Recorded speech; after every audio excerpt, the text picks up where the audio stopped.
kuongezeka kutoka mwaka 2024 na 25 ambapo jumla tulikuwa na matukio ya moto 79.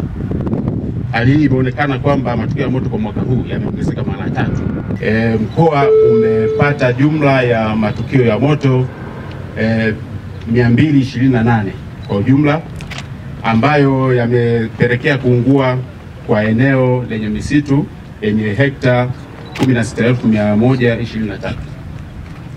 Mheshimiwa Mkuu wa Mkoa, katika hekta hizo 16,123 zimesababisha hasara ya shilingi bilioni 38,839 na 19,157 mkabili kwa mwaka 2025-26 ambao ni kuanzia mwezi Julai mpaka mwezi Disemba mwaka huu. Hekta 16,016 hasara bilioni 38,839 19,157.27. Mheshimiwa Mkuu wa Mkoa, hapo nimesema kwa ufupi kwa maana kwamba matukio haya tumeyaandaa kwa kila wilaya. Wilaya inaongoza ni ipi? Wilaya inayoongoza kwa matukio ya moto, Mheshimiwa Mkuu wa Mkoa, ni Ludewa. Ludewa imekuwa na jumla ya matukio ya moto 138. Hekta ngapi zimeungua? Na zimeungua hekta 8,765 za miti. Na zimepelekea hasara ya jumla shilingi bilioni 1,626 bilioni 626. Mheshimiwa Mkuu wa Mkoa, wilaya zingine ni Wanging'ombe, jumla matukio ya moto 15, hekta 2,265. Makete, jumla matukio ya moto 22, jumla eneo lililoungua ni hekta 767. Makambaku, matukio ya moto 3, eneo lililoungua ni hekta 88. Njombe DC, matukio ya moto 29, eneo lililoungua ni hekta 2,135 na matukio mengine. Mheshimiwa Mkuu wa Mkoa, idadi hii ya matukio ya moto inaonekana kuongezeka kutoka mwaka 2024 na 25 ambapo jumla tulikuwa na matukio ya moto 79. Mwaka 2024-25 mkoa wa Njombe tumepata hasara ya moto kwenye hekta 16,000. Tumepata hasara ya moto ambayo jumla yake ya thamani ni shilingi bilioni 38.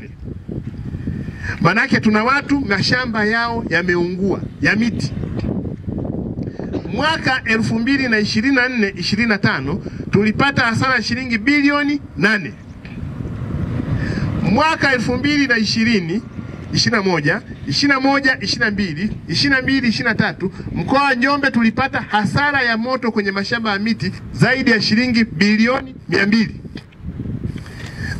Kama alivyosema hapa mkuu wa wilaya na walivyosema hapa askari wa zimamoto, kuna maeneo huko moto ukiungua unaunguza mahindi, unaunguza misitu ya asili, mtu anapata hasara ya malisho yake tu ya kienyeji. Wilaya ya Njombe DC wana hasara ya moto bilioni 16 mwaka 2024-25. Kwa nini? Kwa sababu mashamba ya miti yameungua. Ukiona kwenye taarifa ya TFS, wilaya ambayo imepoteza hekari nyingi za kuungua ni wilaya ya Ludewa. Lakini kwenye thamani ya pesa, wilaya ambayo imepoteza hela nyingi ni Njombe. Kwa nini? Kwa sababu Ludewa moto umeunguza mashamba ya miti, lakini sehemu nyingine uoto wa asili. Njombe moto umeunguza mashamba ya miti, mashamba ya parachichi.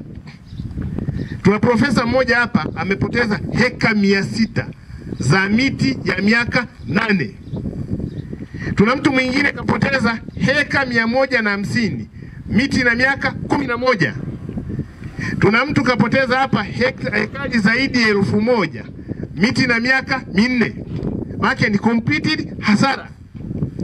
Kwa hiyo magari haya yana thamani kubwa sana kwenye mkoa wetu, kwa sababu bado ujenzi wetu hauna msongamano wa kusababisha athari kubwa. Lakini kwenye mashamba yetu ya miti tuna hasara kubwa sana ya watu.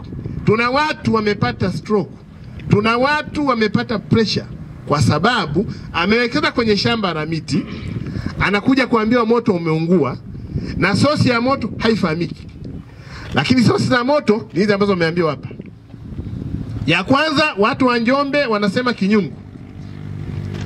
Anaenda anasafisha shamba lake la mabua. Kavuna mahindi, anataka asafishe ili sasa andae shamba.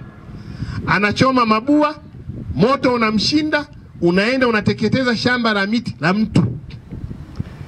Lakini kuna watu ambao ni chuki. Anakuja anakuambia mimi naomba ninunue miti. Unamwambia nakuuzia heka moja milioni 10. Yeye anaenda anashirikiana na watu wanachoma lile shamba.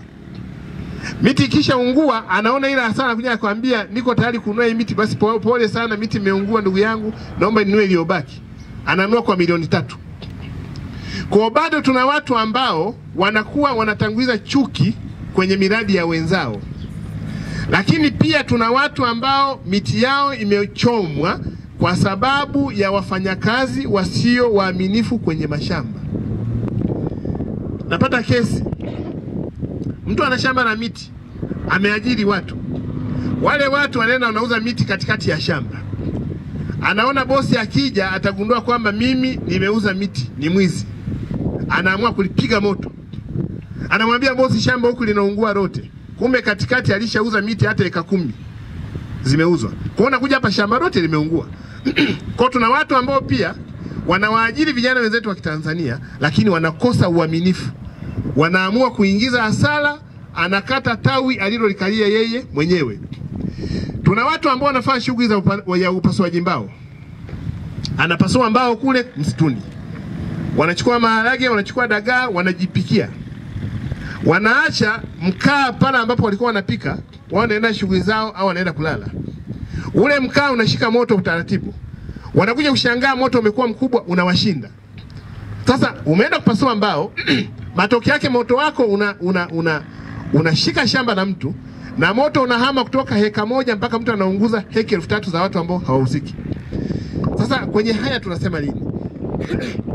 Moja, tafanya ikawa na heshima madiwani kesho kutwa na TFS uje wasilishe.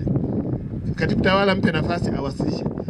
Tumesema pale kwenye wasilisho TFS, zimamoto, ofisi ya TAKUKURU, ofisi ya RPC, immigration watafanya mawasilisho tofauti kwenye kikao cha madiwani wote wa mkoa wa Njombe na CMTs.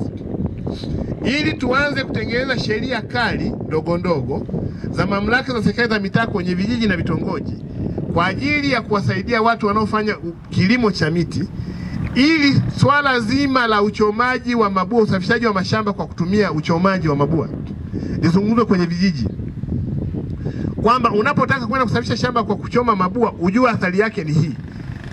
Na watu wa moto, watazima moto na TFS watashauri kwamba kwa uzoefu ambao tumeupata wa watu kupata hasara kwa kuchoma mabua, tunashauri mtu anaenda kusafisha shamba kwa kutumia moto, ushauri wetu uwe wa aina hii. Pengine ukusanye mabua, na unapotaka kuyachoma uwe na watu pengine wasiopungua 3, ili unapochoma una manage kabisa kwamba tunachoma hapa, unaweka mabua kwenye mafungu tofauti tofauti ili moto usiwashinde. Lakini 2, mashamba yaendelee kusafishwa kwa kuwekewa njia, ili moto unapotokea kama unaungua upande wa kwanza, hapa katikati moto usiame. Japokuwa pia tuna uzoefu, upepo ukija kwa mkali moto unaruka, unaenda kwenye mashamba. Sasa la 3 ambalo tunataka tulifanye ni elimu ya zimamoto. Elimu ya moto. Zimamoto na TFS tutashirikiana, ndio nataka mje kwenye mabaraza ya halmashauri tuzungumze.